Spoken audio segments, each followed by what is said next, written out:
What's up, comic book world? It's your boy Super Sean, and I'm back with another video. Oh yeah, DC Comics James Gunn unveiled a new 5-minute look at Superman, so you know we have to watch it. I will hold all my thoughts and my opinions until after the watch. Without further ado, let's get into it.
Crypto, take me home. Home.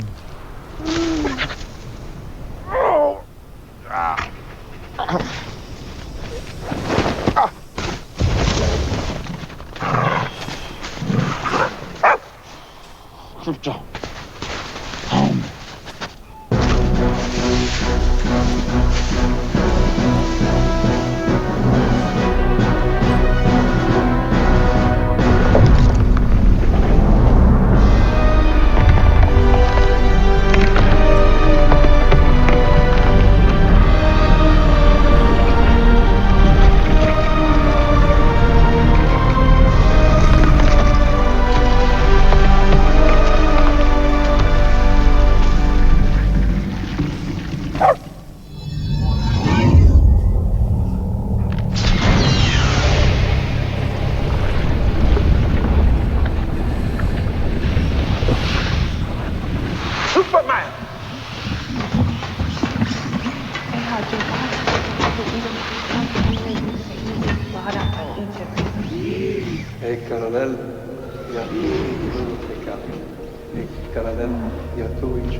Thank you.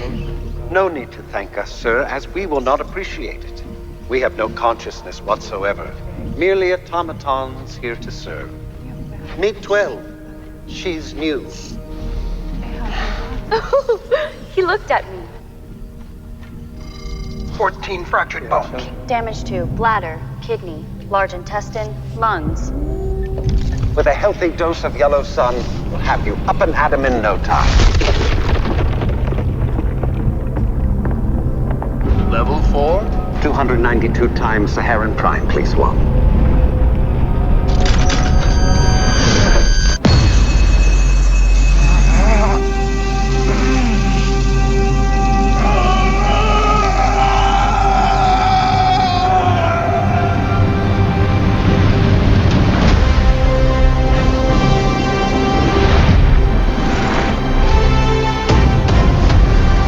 He's back.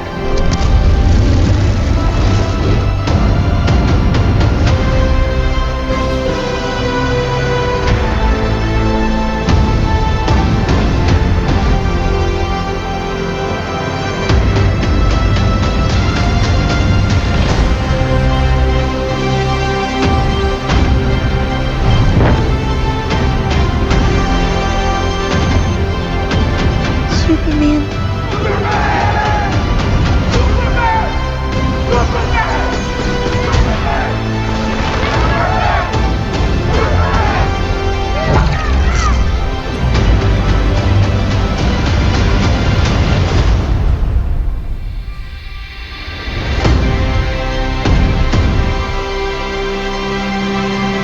Okay, so that was Superman Sneak Peek. Man, that was awesome, you guys.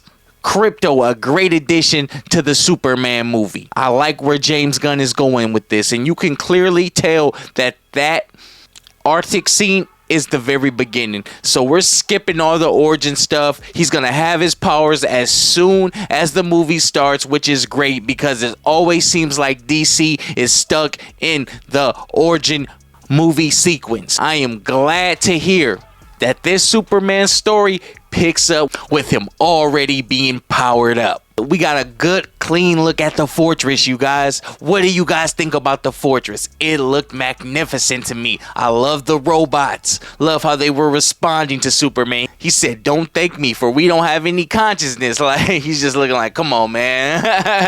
The Fortress of Solitude has never looked any better than now. James Gunn kind of playing with these ideas that we known from Superman, but making it his own. He gives us a longer sequence of the trailer, a longer sequence of the opening, and I believe it's because of the rumors. People saying there's been so many reshoots that we seen the first screening of the movie and it was not good. I believe that's poppycock. That's all poppycock. Just because a director does reshoots doesn't mean the movie is bad. You know what I mean? It does not mean that at all. I've seen movies get reshoots just because of weather conditions. I've seen movies get reshoots because they found a better place to shoot it.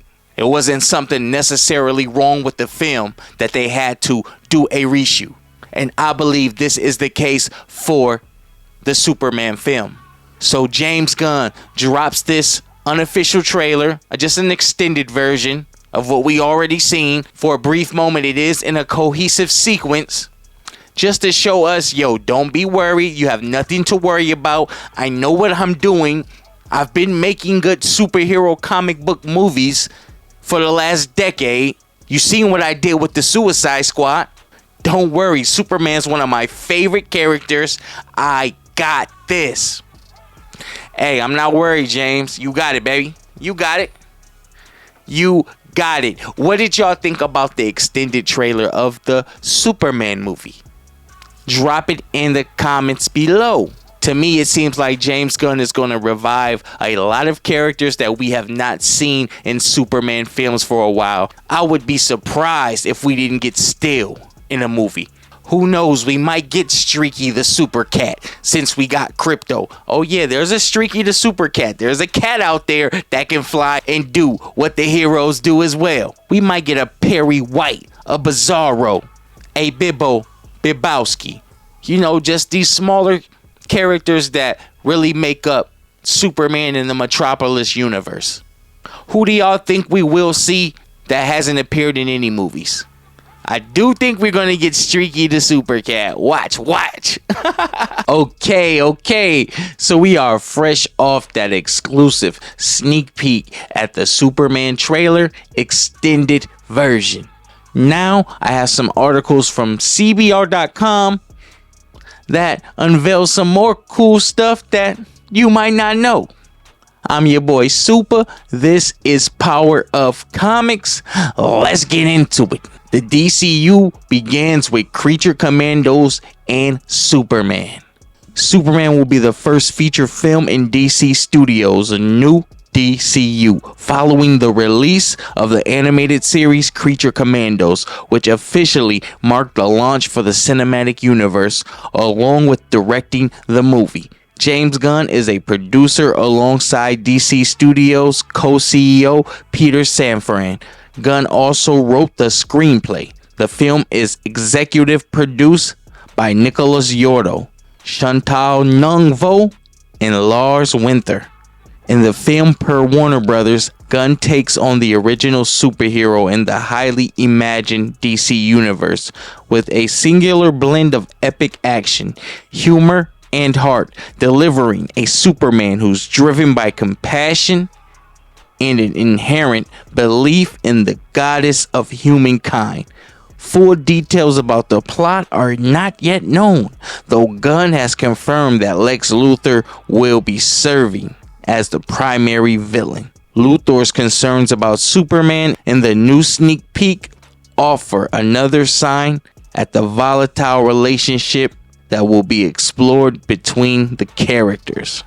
I think it's only the setting. I think it's only setting the tone so far, as that this is 100% a James Gunn movie. Gunn recently teased about the film via EW, and what I want with the future films is for them to be the same, not James Gunn movies. But when I talked to Craig Gillespie, who's doing Supergirl, I said I don't want all of these movies to be the same. So you got James Gunn right there admitting, yo, I don't want to do the same thing over and over and over. I don't want to do origin this, origin story that, origin story this, origin story that. I want to shake it up. I want my universe to be built a certain way, and these are the tools that I'm working with. Watch what I build with this. Watch how I build this DCU. I'm going to take it to new heights. This will be nothing like the Snyderverse. Thank God. It's only setting the tone so far. Those are James Gunn's words. This is 100% a James Gunn movie, but it will be nothing like any movie he has made in the past. And that's what he's saying. He's brought back the trousers. He's brought back the little curly suit. He is on a rampage right now. We also got the news that Green Lantern Guy Gardner will be brought back for the Lantern show. So he is very much making everything a cohesive unit, and that is what DC has been missing, you guys. DC, don't be foolish. Look at the success of Matt Reeves' Batman. Matt Reeves decided to do his own thing. Look at the success of it. James Gunn, I know he sees that, and he knows he's competing. At the end of the day, they're on the same side, but he's competing with Matt Reeves. He's competing with him. Superman and Batman, the characters, they parallel to each other. So he knows he has to deliver. He has his work cut out for him. It is not going to be easy. Next, at CinemaCon, there was this new Superman banner that was revealed. I have the article on that, and I want to show y'all the banner, because if y'all Superman fans like me, you want to see it all. Superman CinemaCon banner reveals new look at the DCU's Metropolis. Shared onto the DC Film News and Connell X accounts, the photos see the Superman logo above Metropolis, with the second photo being brighter than the first, putting the spotlight on Superman itself. Superman's star, metamorpho actor Anthony Carrigan touched upon how the Man of Steel's newest cinematic outing will differ from the Guardians of the Galaxy trilogy, avowing, well, I am hesitant to liken it to the Guardians, but I do think that it has the same heart and intelligence. That's Superman writer-director and DC Studios co-head James Gunn's trademark. But I think it's gonna be its own thing entirely. That's what's going to do it the most justice. Prior to that, Gunn delved into how Christopher Reeve's Last Son of Krypton influenced his own in 2023, asking, how does one take this outrageous concept of a guy who flies around and turn him into something real? He further avouched, I think that, what we're doing is different. It's its own thing, but I'm definitely influenced by what director Richard Donner did with Superman and what Christopher Reeve did with Superman, and Margaret Kidder, who's fantastic in the movie. She's really the heart of it in a lot of ways. Tying into this, Gunn insisted that David Cornsweet's Superman performance will blow people the away. Additionally, David Cornsweet touched upon how he prepared for Clark Kent and Superman in December, professing at the time that Gunn suggested All-Star Superman to read for Clark, specifically because there are interesting challenges with Clark. He went on to further note, it was interesting having a silent version to look at. I hadn't read so many Superman comics that I had since all the different Clarks that have appeared in the comics. I knew the ones that appeared in television and films, but it was great having a silent one and getting the impression from that. So I drew a lot from that specifically for Clark. More recently, Cornsweet revealed his real life kryptonite in March. Besides these bits of news, Gunn explained why Superman is the true start of the DCU after Creature Commandos in December, conveying that Creature Commandos is a way for people to just take a little nibble and see what it tastes like. Gunn also delved into why he's not telling Batman and Superman origin stories again in November, affirming, "I'm not telling Batman and Superman's origin stories again because everybody knows them." Yes, you see, because everybody knows them. We do not need any more origin stories. Gunn got the right idea, man. He's got the right idea from the jump. You see, he gave David Corenswet All-Star Superman by the great Grant Morrison. Yo, you read this, get familiar with Kent, making it comic book accurate. See, Corenswet was familiar with these films, familiar with the TV series, but he wasn't familiar with the most important where it all started at, and that was the source material, the comic books. He read them, got familiar with the character, and now we should get greatness in July. I cannot wait. Also on the list, we got Alan Tudyk. If y'all don't know who that is, it's the actor, the doctor, and Resident Alien. He will also make an appearance in the Superman movie, voicing one of the robots. Oh yeah, one of the robots at the Fortress of Solitude. He can be heard in the Superman sneak peek trailer. And I'm happy they brought him back. If you guys don't know, he's done multiple projects with DC. He has been multiple heroes in DC. He voiced the Flash in Batman Brave and the Bold, Green Arrow for Young Justice, Infinite Crisis, and Injustice Gods Among Us game. He also voiced Simon from Young Justice, Joker, and Harley Quinn, Clayface from the Creatures Commandos, Kite Man, hell yeah, and the Clayface and Harley Quinn, Dr. Phosphorus, Creature Commandos, Mr. Nobody, Doom Patrol, Superman, Justice League War, Will Magnus, Creature Commandos. So Alan has a lot of range. Alan clearly has voice talent. He has voiced multiple characters, even multiple characters from the same show. I mean, he did Clayface, Dr. Phosphorus, and Will Magnus, all from the Creature Commandos. So I am glad that he is on board with this Superman film. The more the merrier, as long as they are talented. I'm your boy, Super Duper Deuces.